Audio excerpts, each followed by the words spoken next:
Update: my mother kicked me out of the house at the age of 17, showed up at my doorstep 16 years later. It wasn't to apologize but to demand $70,000 annually for the education of her children from her new husband.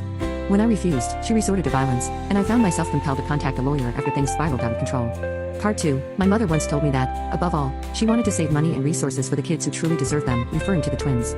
She didn't say they needed it more than me, but she made it clear they deserved to stay with her and my stepfather more than I did. That was all I needed to hear to make up my mind. It was obvious I wasn't wanted there, and I realized that I had to leave. They hadn't even told me where I should go once I left, they simply nudged me in the direction of leaving. They knew I had enough pride to see that I wasn't wanted, so their plan worked.